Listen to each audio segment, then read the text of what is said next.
အသက်18နှစ်အရွယ်အထက်တန်းကျောင်းသူလေးတဦးဟာမတော်တဆ8နှစ်တာအနာဂတ်ကိုခရီးသွားမိပြီးသူမငယ်ဘဝမှာအကြီးမားဆုံးရန်သူနဲ့လက်ထပ်မိသွားတာကိုမြင်လိုက်ရတော့အံ့အားသင့်သွားပါတယ်။သူမရဲ့ခင်ပွန်းဟာအဲ့ဒီရန်သူပဲဆိုတာသဘောပေါက်သွားတဲ့အခါမယုံနိုင်စွာပါပဲ။ဒါပေမဲ့ချစ်စရာကောင်းတဲ့သားလေးနဲ့သူမရဲ့ခင်ပွန်းကိုတွဲမြင်လိုက်ရတဲ့အခါသူတို့ဟာပျော်ရွှင်တဲ့မိသားစုတစ်ခုဖြစ်နိုင်တယ်လို့ခဏတာခံစားလိုက်ရပါတယ်။ဒါပေမဲ့သူမမှားသွားပါတယ်။ဘာလို့လဲဆိုတော့အနာဂတ်မှာသူမဟာမကောင်းဆိုးဝါးအမျိုးသမီးတစ်ယောက်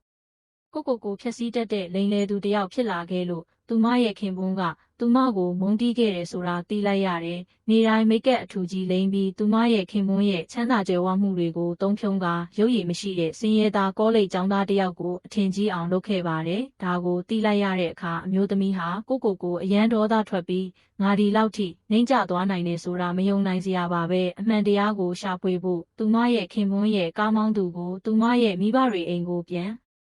ပို့ပေးဖို့ချက်ချင်းပဲတောင်းဆိုလိုက်ပါတယ်။ဒါပေမဲ့အဲ့ဒီကိုရောက်တဲ့အခါသူမထပ်ပြီးအံ့အားသင့်သွားပါတယ်။ဇိမ်ခံအိမ်ကြီးမှာနေထိုင်ခဲ့ဘူးတဲ့သူမရဲ့တစ်ချိန်ကချမ်းသာတဲ့မိဘတွေဟာအခုတော့ပျက်စီးနေတဲ့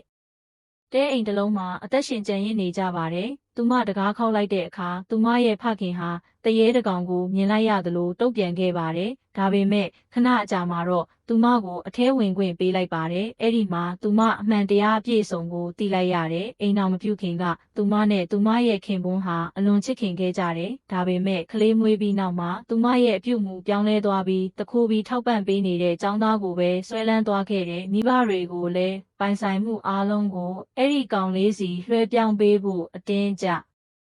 တခိုင်းစေခဲ့တာကြောင့်မိဘတွေကသူတို့ရဲ့အိမ်လေးကိုရောင်းချခဲ့ရပြီးအခုအချိန်မှာခက်ခဲတဲ့အခြေအနေမှာနေထိုင်နေရတယ်ဒီစကားကိုကြားတော့မိန်းကလေးဟာကိုဆက်ဆုပ်ရွံရှာလွန်းလို့ဘဝကိုအဆုံးသတ်ဖို့တောင်စဉ်းစားမိပေမဲ့မိဘတွေကတားဆီးခဲ့ပါတယ်သူမရဲ့ခင်ပွန်းကသူတို့ကိုအိမ်အသစ်တစ်လုံးပေးခြင်းပေမဲ့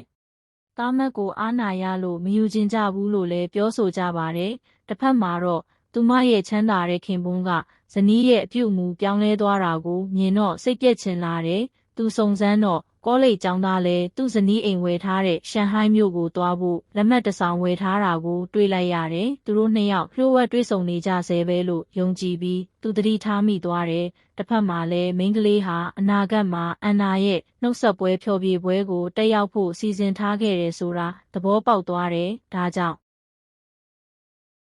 ဒီတစ်ခါမှာတော့သူမရဲ့သားကိုရှန်ဟိုင်းကိုခေါ်သွားပြီးဖျော်ဖြေပွဲကိုတက်ရောက်စေခဲ့တယ်။ဒါပေမဲ့အဲ့ဒီမှာသူမဟာတစ်ချိန်ကယူသွစွာလိုက်လံရှာဖွေခဲ့တဲ့ကောလိပ်ကျောင်းသားနဲ့မမျှော်လင့်ပဲမျက်နှာချင်းဆိုင်ထပ်တွေ့လိုက်ရတယ်။ကဲနောက်ပါဆက်ဖြစ်မလဲ။